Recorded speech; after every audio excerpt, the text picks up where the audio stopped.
Capítulo 9. El poder sobre la creación y la muerte. Aconteció un día, que entró en una barca con sus discípulos, y les dijo, pasemos al otro lado del lago. Y partieron. Pero mientras navegaban, él se durmió. Y se desencadenó una tempestad de viento en el lago, y se anegaban de agua, y peligraban. Vinieron a él y le despertaron, diciendo, Maestro, Maestro, que perecemos. Despertando él, reprendió al viento y a las ondas, y cesaron, y se hizo bonanza. Esta escena revela la humanidad y divinidad de Jesús. Estaba tan cansado que dormía profundamente en medio de una tormenta que aterrorizaba a pescadores experimentados. Pero al despertar, demostró autoridad absoluta sobre las fuerzas de la naturaleza. El mismo que necesitaba descanso como cualquier hombre tenía poder para calmar tempestades con una palabra. Y les dijo, ¿dónde está vuestra fe? Atemorizados, se maravillaron y se decían unos a otros, ¿quién es este, que aun a los vientos y a las aguas manda, y le obedecen? La pregunta de Jesús los confronta con su falta de fe. Habían visto sus milagros, pero aún no comprendían completamente quién estaba con ellos en la barca. Arribaron a la tierra de los Gadarenos, que está en la ribera opuesta a Galilea. Al salir de la tierra, vino a su encuentro un hombre de la ciudad, endemoniado desde hacía mucho tiempo, y no vestía ropa, ni moraba en casa, sino en los sepulcros. Este hombre representaba la destrucción total que el mal causa en una vida humana, aislamiento social, pérdida de dignidad, separación de la familia, habitando entre los muertos. Cuando vio a Jesús, lanzó un gran grito, y postrándose a sus pies dijo a gran voz, ¿qué tienes conmigo, Jesús, Hijo del Dios Altísimo? Te ruego que no me atormentes.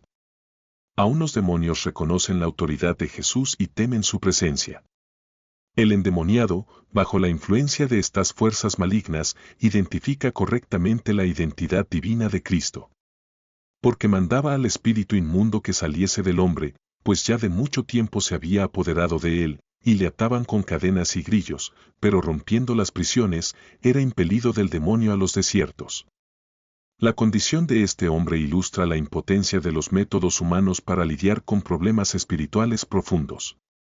Las cadenas físicas no pueden contener fuerzas espirituales. Y le preguntó Jesús, diciendo, ¿cómo te llamas? Y él dijo, Legión. Porque muchos demonios habían entrado en él. Una legión romana tenía entre 3.000 y 6.000 soldados. Este nombre indica la magnitud de la opresión que sufría este hombre, pero también magnifica el poder de Jesús para liberarlo completamente. Y le rogaban que no los mandase ir al abismo. Había allí un hato de muchos cerdos que pacían en el monte, y le rogaron que los dejase entrar en ellos, y los dejó. Y los demonios, salidos del hombre, entraron en los cerdos, y el hato se precipitó por un despeñadero al lago, y se ahogó. Jesús permite esta demostración visible del poder destructivo del mal y de la realidad de la liberación espiritual. Y los que apacentaban los cerdos, cuando vieron lo que había acontecido, fueron y lo contaron en la ciudad y por los campos. Y salieron a ver lo que había sucedido, y vinieron a Jesús, y hallaron al hombre de quien habían salido los demonios, sentado a los pies de Jesús, vestido y en su juicio cabal, y tuvieron miedo. La transformación es completa y visible. El hombre que vivía desnudo entre los sepulcros ahora está vestido y cuerdo, sentado humildemente a los pies de su libertador. Y los que lo habían visto, les contaron cómo había sido salvado el endemoniado. Entonces toda la multitud de la región alrededor de los Gadarenos le rogó que se fuese de ellos, pues tenían gran temor. Y él, entrando en la barca, se volvió. Esta reacción revela algo perturbador sobre la naturaleza humana. Prefieren la presencia del endemoniado violento a la presencia del Salvador poderoso. El milagro los atemorizó más que la posesión demoníaca. A veces las personas prefieren lo familiar y destructivo antes que lo desconocido y transformador. Y el hombre de quien habían salido los demonios le rogaba que le dejase estar con él, pero Jesús le envió, diciendo, vuélvete a tu casa, y cuenta cuán grandes cosas ha hecho Dios contigo. Y él se fue, publicando por toda la ciudad cuán grandes cosas había hecho Jesús con él. El hombre liberado quiere seguir a Jesús físicamente, pero recibe una comisión más importante, ser testimonio en su propia ciudad de la misericordia divina. Capítulo 10. La misión de los 70. Después de estas cosas, designó el Señor también a otros 70, y los envió de 2 en 2 delante de él a toda ciudad y lugar a donde él había de ir. Y les decía, la mies a la verdad es mucha, mas los obreros pocos. Por tanto, rogad al Señor de la mies que envíe obreros a su mies. La estrategia misionera de Jesús es inclusiva y multiplicadora. No se limita a los 12 apóstoles, sino que involucra a más discípulos en la tarea evangelística. Id, he aquí yo os envío como corderos en medio de lobos. No llevéis bolsa, ni alforja, ni calzado, y a nadie saludéis por el camino.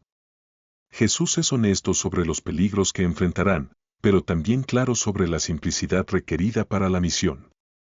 La dependencia total de Dios es más poderosa que la autosuficiencia humana. En cualquier casa donde entréis, primeramente decid, paz sea a esta casa. Y si hubiere allí algún hijo de paz, vuestra paz reposará sobre él, y si no, se volverá a vosotros.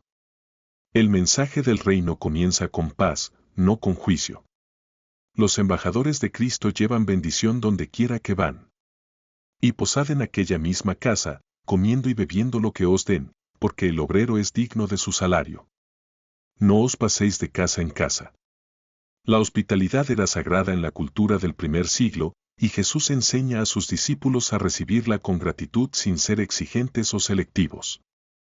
En cualquier ciudad donde entréis, y os reciban, comed lo que os pongan delante, y sanad a los enfermos que en ella haya, y decidles, se ha acercado a vosotros el reino de Dios. La demostración del poder de Dios debe acompañar la proclamación del Evangelio. Palabras y obras deben ir juntas para dar credibilidad al mensaje. Mas en cualquier ciudad donde entréis, y no os reciban, saliendo por sus calles, decid, aun el polvo de vuestra ciudad, que se ha pegado a nuestros pies, lo sacudimos contra vosotros, pero esto sabed, que el reino de Dios se ha acercado a vosotros. El rechazo al mensaje del reino tiene consecuencias eternas, pero los mensajeros no deben cargar con la responsabilidad de quienes rechazan la verdad. Volvieron los 70 con gozo, diciendo, Señor, aún los demonios se nos sujetan en tu nombre. Su regreso está lleno de asombro y alegría. Habían experimentado el poder de Dios operando a través de ellos de maneras que superaron sus expectativas. Y les dijo, yo veía a Satanás caer del cielo como un rayo. He aquí os doy potestad de hollar serpientes y escorpiones, y sobre toda fuerza del enemigo, y nada os dañará. Pero no os regocijéis de que los espíritus se os sujetan, sino regocijaos de que vuestros nombres están escritos en los cielos. Jesús coloca su éxito ministerial en perspectiva eterna. Más importante que el poder para hacer milagros es la seguridad de la salvación personal. En aquella misma hora Jesús se regocijó en el Espíritu, y dijo, yo te alabo, oh Padre, Señor del cielo y de la tierra, porque escondiste estas cosas de los sabios y entendidos, y las has revelado a los niños. Sí, Padre, porque así te agradó. Esta oración espontánea revela el gozo de Jesús por ver cómo Dios usa personas sencillas para realizar su obra. La revelación divina no depende de la educación formal sino de la humildad del corazón.